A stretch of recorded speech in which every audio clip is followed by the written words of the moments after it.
Em 12 de novembro de 1864, o governo paraguaio decretou guerra ao Império do Brasil em resposta à invasão da República do Uruguai. Entretanto, o governo paraguaio não enviou tropas para o sul em auxílio dos uruguaios. Em fins de dezembro, preferiu, ao contrário, enviar uma expedição naval e terrestre para invadir as terras em Litígio e um pouco mais no sul do Mato Grosso. Na realidade, buscava impedir ataque pelo norte, desde o Mato Grosso, recolher gado vacuno abundante naquela região, muito importante, o gado era a principal alimentação das tropas, e, sobretudo, posicionar-se em uma boa situação para as discussões sobre aquele território em litígio após a guerra, uma guerra que ele esperava vencer. A expedição foi um verdadeiro passeio, nós podemos ver aqui, no lado, essa expedição que vai, aqui não se encontra, mas vai em direção ao norte. A expedição foi um verdadeiro passeio. Os oficiais imperiais responsáveis pela defesa abandonaram o sul da província do Mato Grosso praticamente sem opor resistência, apesar dos paraguaios terem sofrido pesadas baixas ao atacar o Forte de Coimbra. Se os soldados e oficiais paraguaios tivessem resistido mais algum tempo, certamente essa invasão da província do Mato Grosso não teria se realizado. Corumbá foi evacuada, também, antes que os invasores paraguaios se aproximassem, partindo todos os que puder para Cuiabá. Cuiabá fica ao norte de Corumbá, centenas de quilômetros, onde os paraguaios não podiam e não queriam chegar. Foi uma fuga geral. Um comportamento militar menos indigno teria possivelmente modificado o curso da guerra em favor do Império do Brasil. É uma fake news da historiografia nacional patriótica que as tropas imperiais não esperavam o ataque. O Império sabia que o Paraguai atacaria o Mato Grosso depois da invasão das tropas do Exército Imperial, sem declarar guerra à República Oriental do Uruguai. A fácil vitória paraguaia fortaleceu o apoio à guerra entre as classes dominantes do país.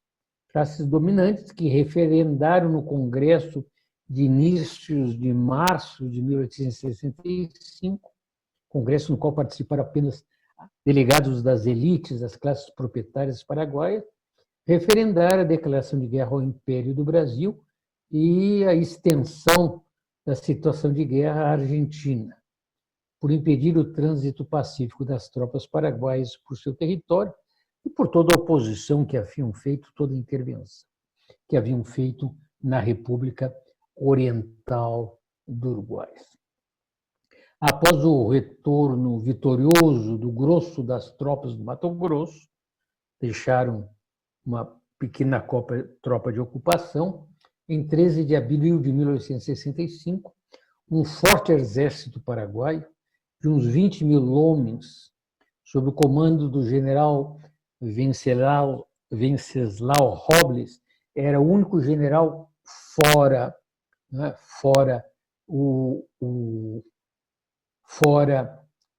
o Francisco Solano Lopes, que ele era marechal, um exército de 20 mil homens.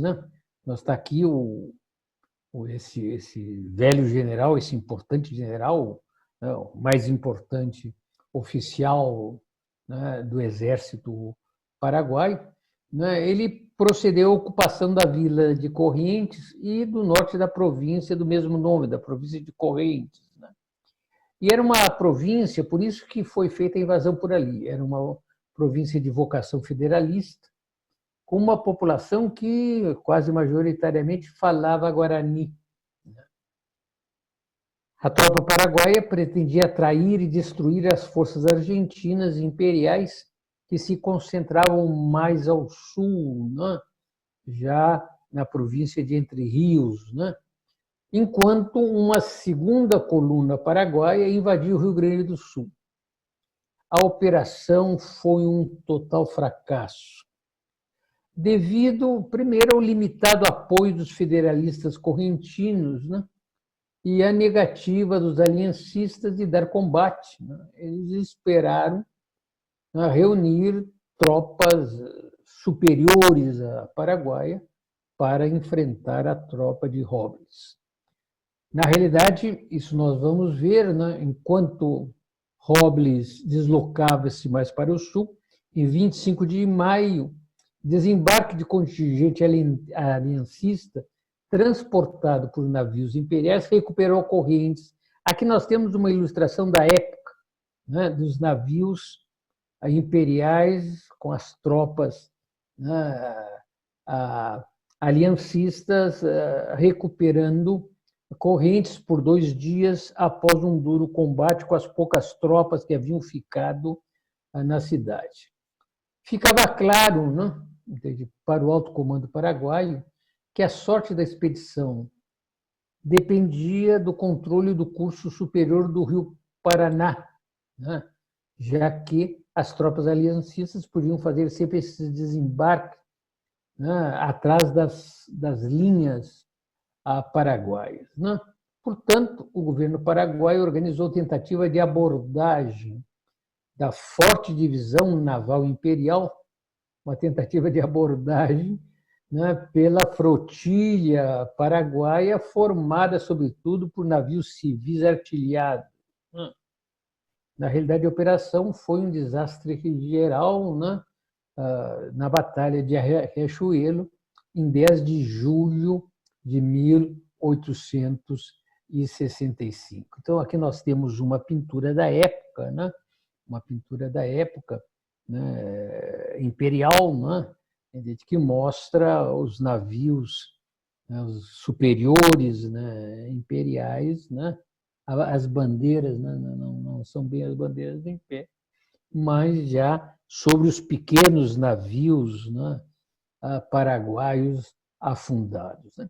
No mesmo dia que tinha essa derrota da Batalha de Riachuelo, né, uma coluna paraguaia, uma segunda coluna paraguaia, de menor número, com 12 mil homens, né, procedeu à invasão da província do Rio Grande do Sul, por São Borja, que fica lá no norte, né, sob o comando do coronel, né, do tenente-coronel Estigarribia.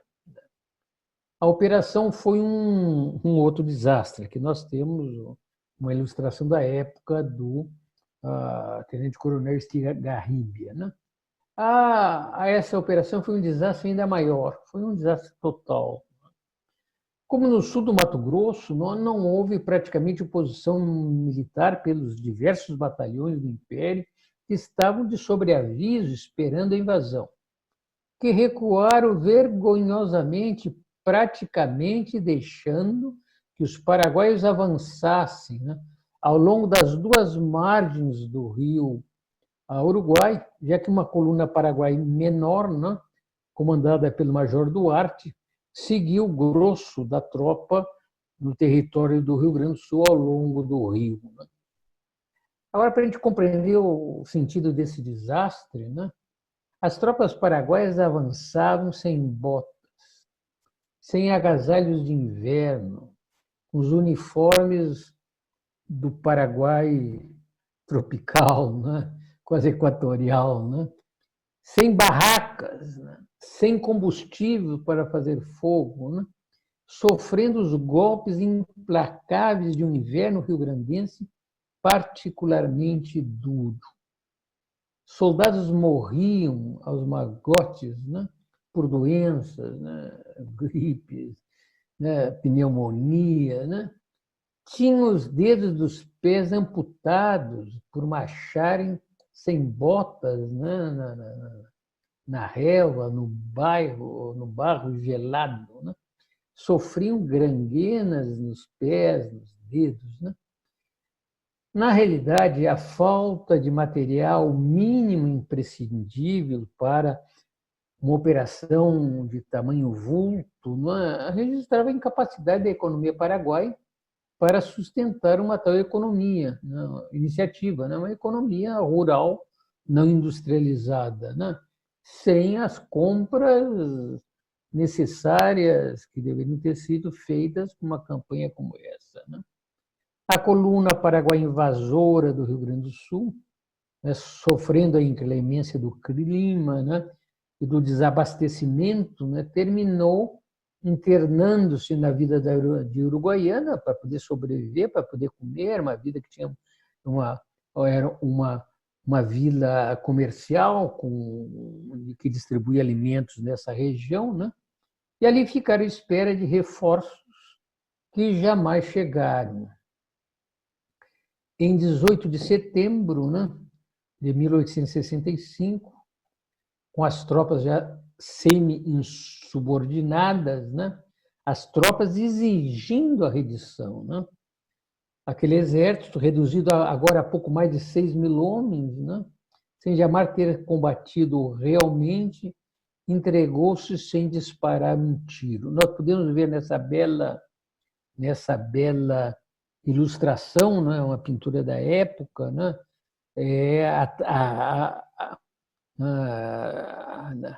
no primeiro plano aqui nós temos as tropas imperiais, né, acampadas ao lado do cemitério da cidade, e atrás nós vemos a cidade que havia sido murada, defendida, né? Entretanto, essas tropas paraguaias entregaram sem disparar um tiro, né? Nesse momento, Solano Lopes ordenara que as tropas expedicionárias voltassem ao país, literalmente lambendo as feridas. Aquela tropa foi abandonada, né? Solano Lopes responsabilizou o general Robles, né, que mandou ele fuzilar mais tarde, ou fuzilou mais tarde.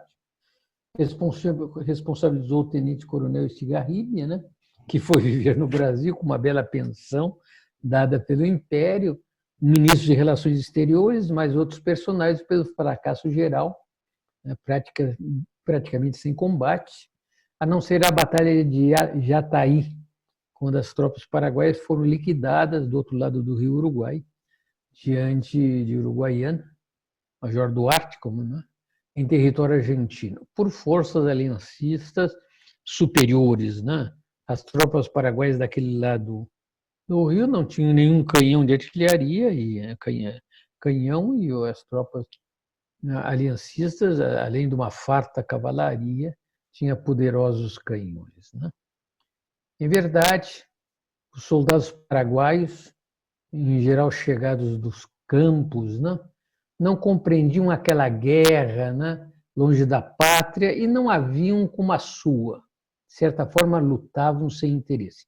Aqui nós estamos vendo, né, a dissertação de mestrado, né, longe da pátria, né, a invasão paraguaia do Rio Grande do Sul e a rendição uruguaiana, né, do Wagner Jardim, né, o meu orientando, né, esse belo livro foi também traduzido, né, ao espanhol, e foi a primeira apresentação sistemática, né, dessas dificuldades das tropas paraguaias, né, na invasão do Rio Grande do Sul. A perda de um exército inteiro em Uruguaiana, as mortes nos combates, sobretudo por enfermidades, fora e dentro do país, né? Dentro do país, né? Devido à mobilização precoce, né? Como nós vimos, que havia começado em janeiro, fevereiro de 1864, né? Sem condições de fazer essa concentração, né? Essas tropas teriam dizimado o exército paraguaio em talvez 40.000 homens. Foi necessário organizar um segundo exército, né? Depois da volta ao país, né? Sobretudo de camponeses chegados ao interior, né? Um exército para agora defender o país da invasão. Nesse exército, né, os soldados eram já cada vez mais velhos e mais jovens, né? No final da guerra, né, a resistência paraguaia era formada em grande parte por até meninos de 10 e 12 anos, né?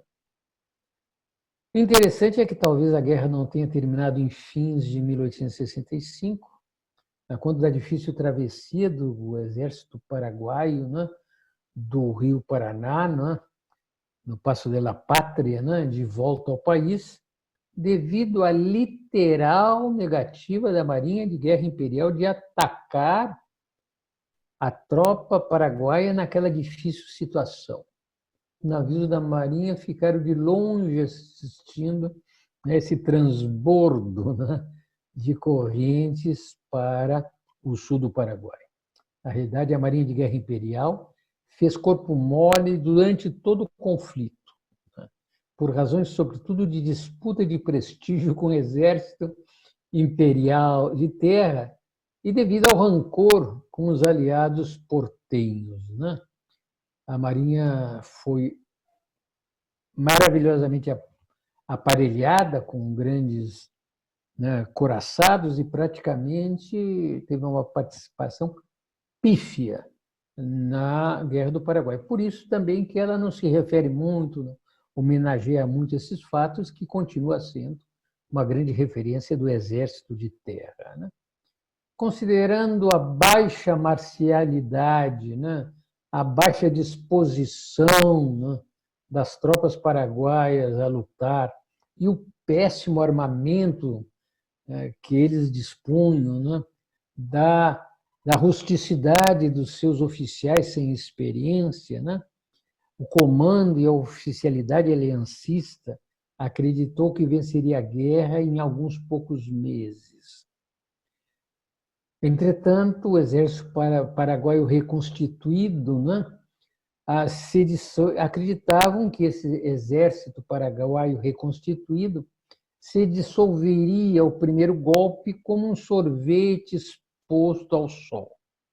Entretanto, né, dessa guerra ofensiva fora das fronteiras do Paraguai para a guerra defensiva dentro das fronteiras do Paraguai, a guerra mudou de caráter, né? A guerra defensiva assumiu um caráter popular e camponês, de defesa do solo nacional e defesa das conquistas das classes camponesas durante, sobretudo, a Revolução Francista, né, de 1813 a 1840, né, e se transformaram, né, em verdadeiros leões, né, na defesa do território nacional e do Estado Nacional Paraguaio, quando as tropas aliancistas invadiram o país.